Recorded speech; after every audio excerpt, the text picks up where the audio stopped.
Kevin Eikenberry, welcome to the Human Capital Innovations Podcast. I'm so glad to be here.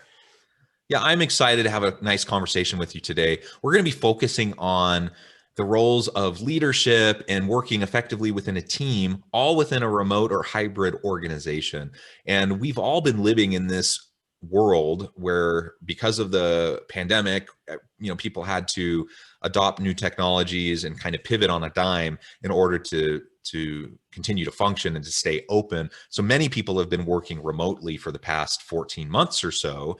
Many people have returned back to face-to-face work, but many organizations are toying with and trying to look into more hybrid arrangements and how to deal effectively with a distributed workforce that is working remotely, or at least partly, and then others who are in the physical office space. All of that provides opportunity, but it also provides, and creates challenges for teams working effectively together and for leaders who are managing in that kind of a context. So these are the things that we'll be exploring together today.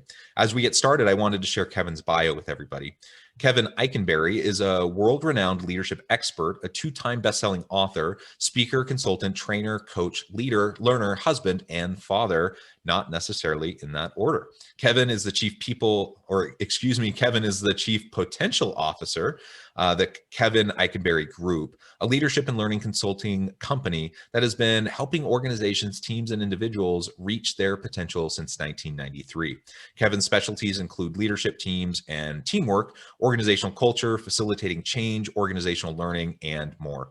Kevin's new book, The Long Distance Teammate, was released in January of 2021, and his book, The Long Distance Leader, was released in 2018. Kevin has a hybrid team and can help your listeners. Kevin has a hybrid team and can help you determine what a hybrid team looks like for them and how to lead. Kevin, a tremendous background. I'm super excited to talk with you about this topic. Before we dive on in, anything else you would like to share by way of background or personal context? Yeah, two things. First, thank you again for having me. Second, those last two books that you mentioned, The Long Distance Teammate and The Long Distance Leader, co-authored by Wayne Turmel. So I want to make sure we got that in there. And I'm excited to be here. And like you said, we've been helping folks do this work for a long time. And I've been leading a hybrid team for a decade. So let's go, man. I'm ready. Yeah, well, and let's start there, because that's a really good point. Now, certainly there's been more attention to distributed workforce, remote workers, virtual workers, and hybrid teams. There's been more focus on that this past year due to the pandemic, but it's not new, is it? Like there have been organizations that have worked with fully remote and distributed teams for a really long time. There have been hybrid work arrangements for a really long time. For example, I've worked in a hybrid environment for the last decade and a half. I've had remote teams as well. And so that wasn't necessarily new to me either. It just kind of ramped up a little bit more than what I had been doing in the past in terms of the virtual work component. But it's not new. So why don't you start by telling us a little bit about how even a decade ago you started to move into that space? Well, so first of all, our company is, we're not massively large, as many of you who are listening would be a part of, but there are currently 13 of us, and we are spread out from coast almost to coast. You can't quite call Las Vegas the coast, but from coast to coast, and one team member who lives in their RV. And I think today she's in Alabama or Mississippi, I think. But the point is that we have been doing it for a long time, and we moved in that direction because we wanted the best talent. We wanted the folks that we wanted, and we didn't really care where they lived, and we decided we'd figure it out. And then 6-7 years ago or so, I co-founded the Remote Leadership Institute with Wayne Turmel, who owned a company at the time called Great Web Meetings. And then I purchased his company, and we folded all the work that he'd been doing around remote communications into all the leadership work we'd been doing. So we knew this was a trend. It already was a trend. It was the number one perk that people wanted pre-pandemic was to be able to work from home part of the time. To all of you HR folks out there, that is no longer a perk. That is now considered an essential. And if you're not going to do it at least sometimes, once in a while, you're gonna have a huge talent problem, I think, moving forward. And so we did it from a talent perspective and from a work-life balance perspective. And it's worked for us, and we've been helping people for a long time do it. Yeah, excellent. And I think you've highlighted many of the benefits of a distributed workforce and leveraging a remote team. I've noticed the same things. It's really great when you're not restricted by geography in terms of your hiring, when you literally can hire the best person anywhere from the country or throughout the world.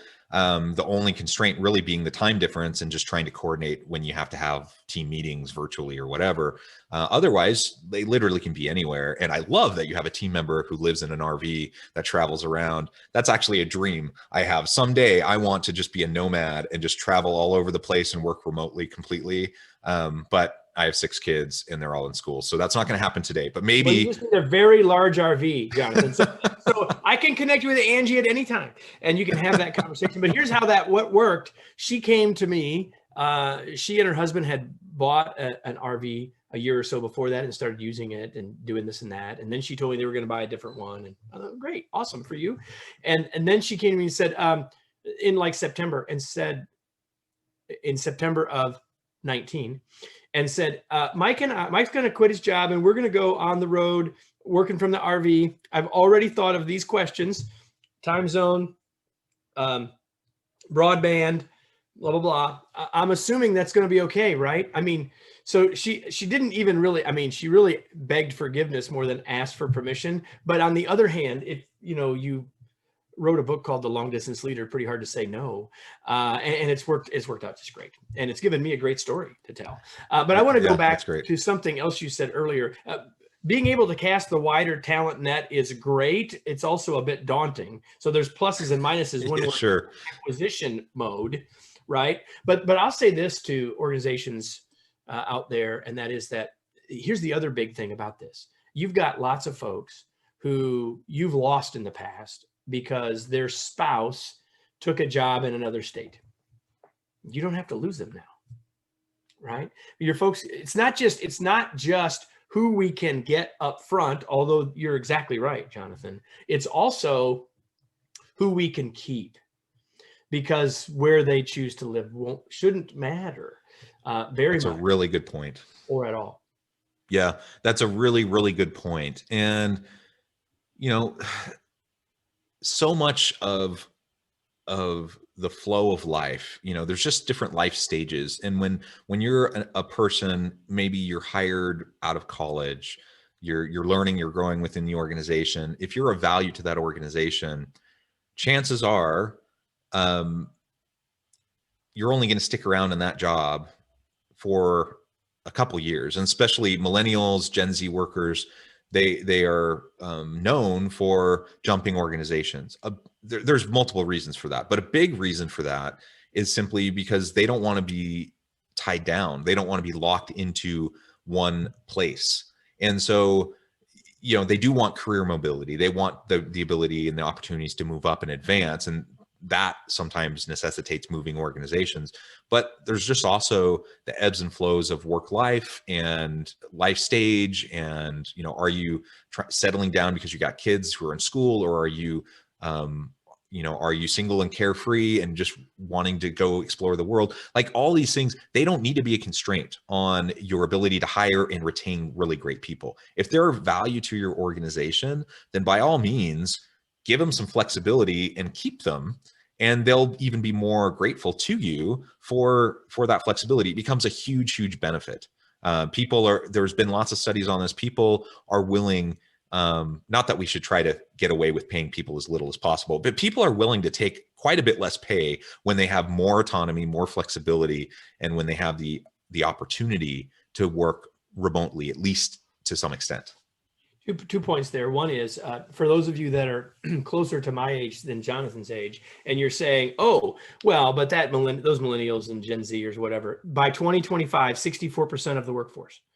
So it's fast becoming the majority and not something that maybe you can sort of say yes, but about. That's the first thing. And the second thing is that, if we're willing to think about that flexibility, it doesn't just have to be about geography, because you may have had a team that in the past was, when we had to send everybody home because your governor said you needed to, right?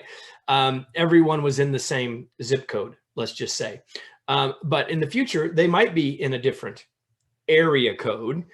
But here's the other thing. The other thing that people want in flexibility is not just location. They may want time flexibility. So we're going to need to continue to think more about 4-10 work schedules and people taking off 3 hours in the middle of the day, or wanting to start earlier or wanting to end later. All of those things, I think, for us to be the most effective as organizations and as HR professionals, is that we need to think about the flexibility, not just of location and geography, but of time of day. And so you might have had everybody, around Metro Indianapolis, if you were me, but you might still have people as if you were in 2 or 3 different time zones based on that flexibility. So don't just think about, oh, they want to work from home, oh, they want to be able to move, but also the flexibility and the autonomy to pick the times of day. If their job isn't, answering the phone, if their job isn't on a chat line, if their job isn't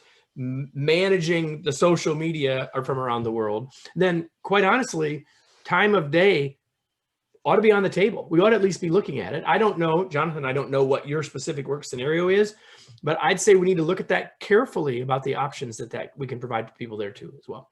Yeah, you make several really good points there. And it actually addresses one of the common concerns about a distributed workforce in a virtual team, and that is these time zone differences. The reality is, if we can talk to our people, have open dialogue about when and where they want to work. Now, of course, if you're customer facing, there's going to be some constraints. But if you're not in a customer facing kind of a role, then the time constraints really are around, periodically, we do need to have team meetings. We do have to have check-ins. We do have to have collaboration sessions and those sorts of things. And so there has to be coordination. But yeah, I mean, if someone is willing, if they want that 3-hour break in the middle of the day and they're willing to start working at 5 in the morning or working later into the night, all of a sudden those time difference changes start to erode, right? Because now you have people who are more flexible at different times of the day to do their work.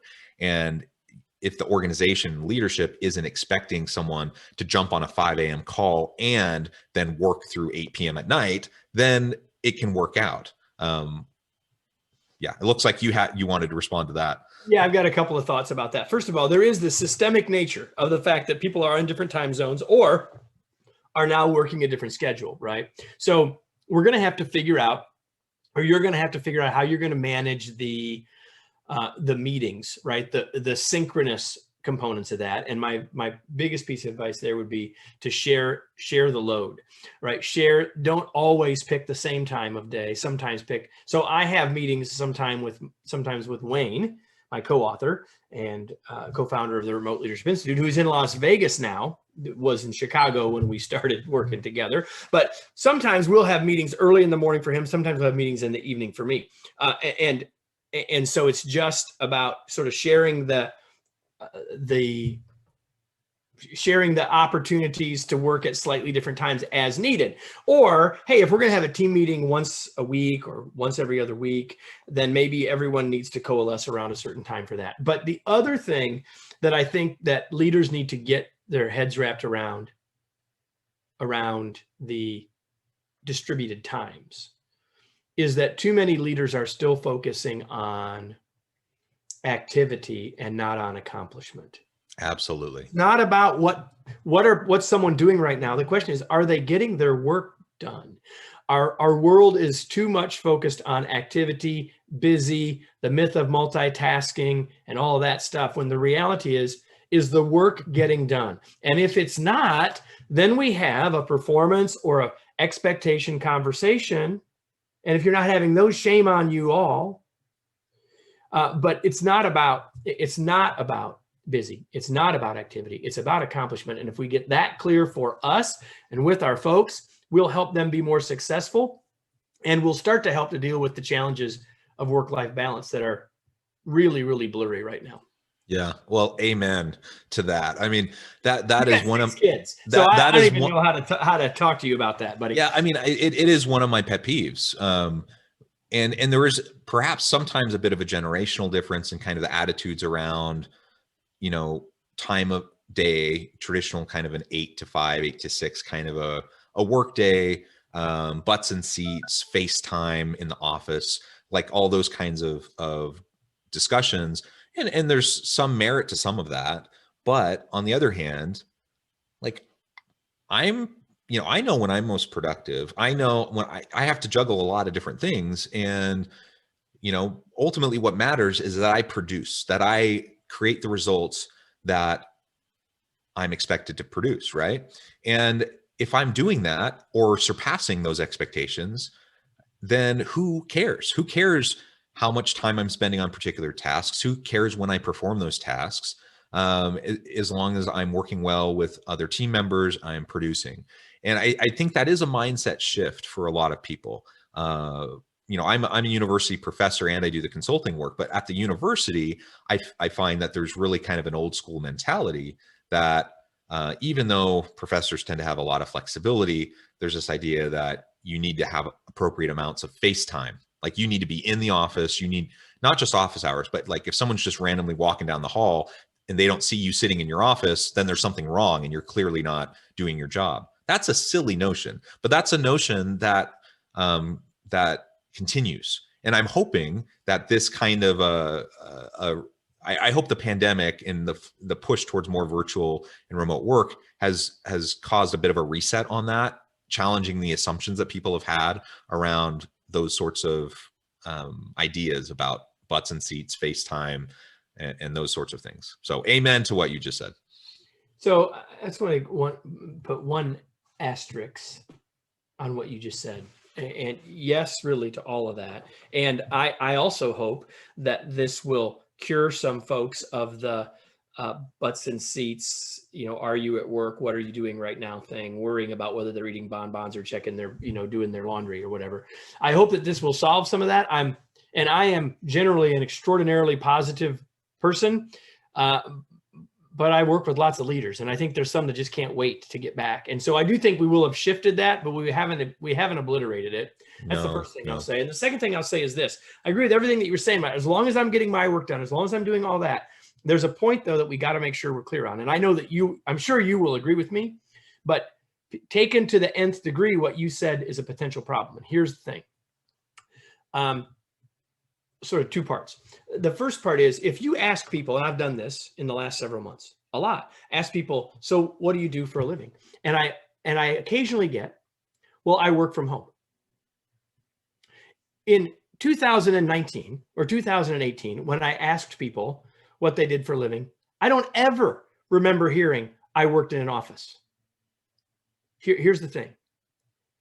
There's a different mindset between I work at home and I'm a member of a remote team, or I'm a remote teammate, or I'm a hybrid teammate. I'm on a hybrid team. And so there's a mindset difference. And here's where that leads us. It leads us to people thinking that my job equals my work, which it rarely does.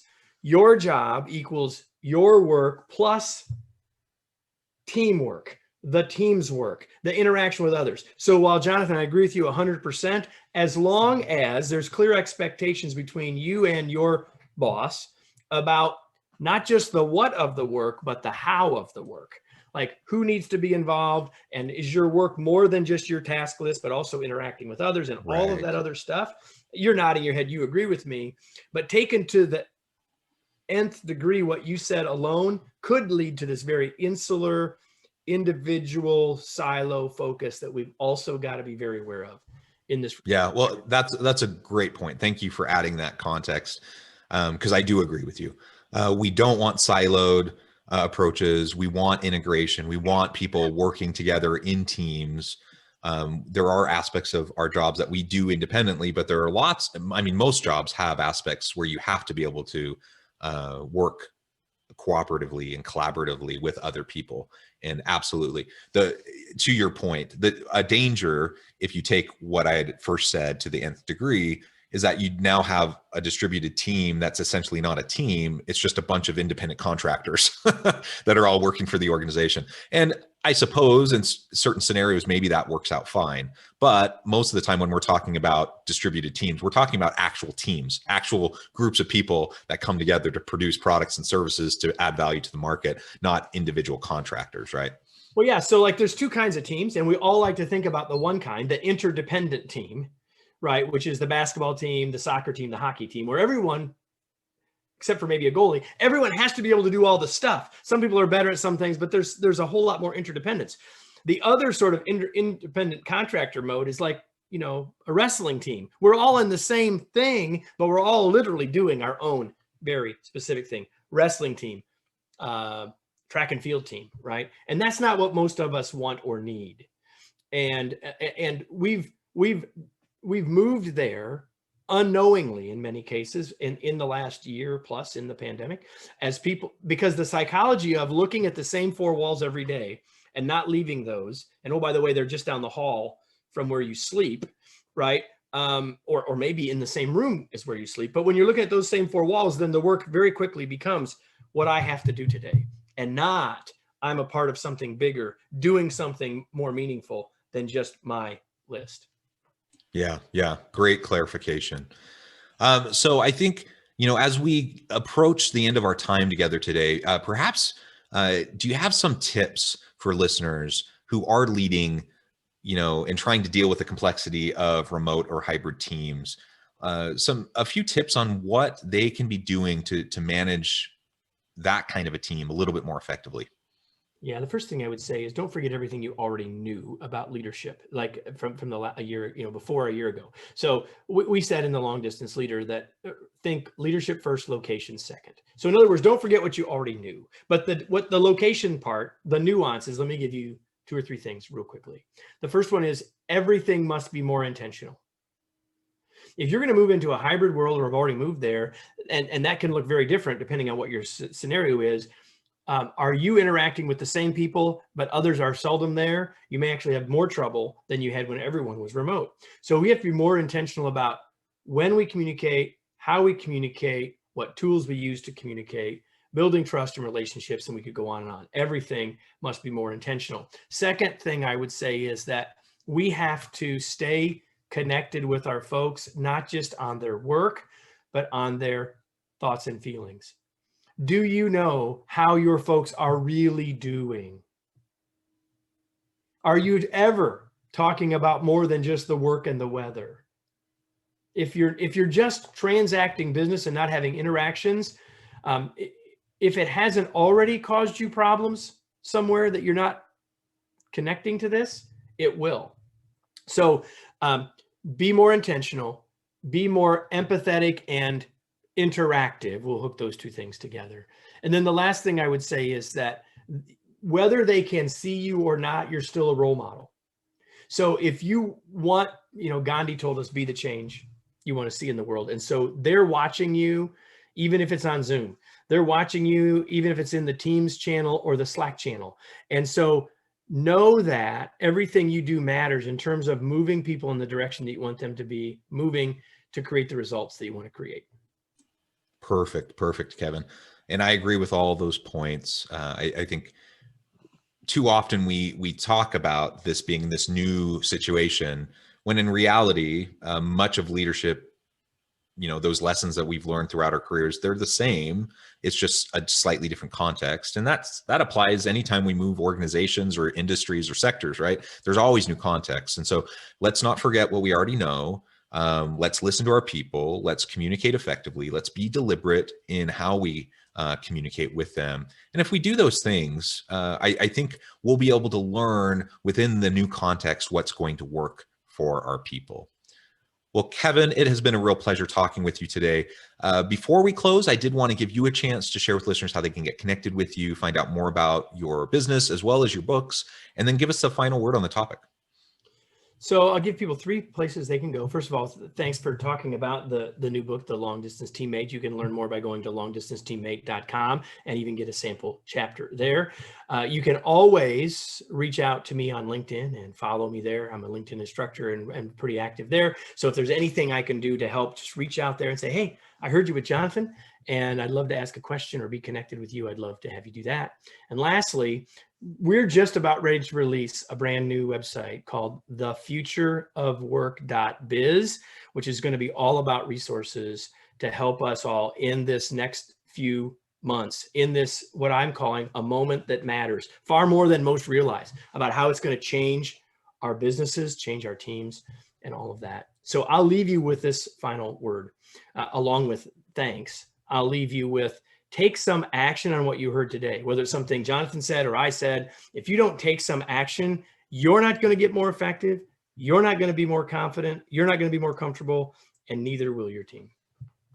Perfect. Thank you, Kevin. It has been a pleasure. I encourage listeners to reach out, get connected, find out more about what Kevin and his team can do for you. Check out his books.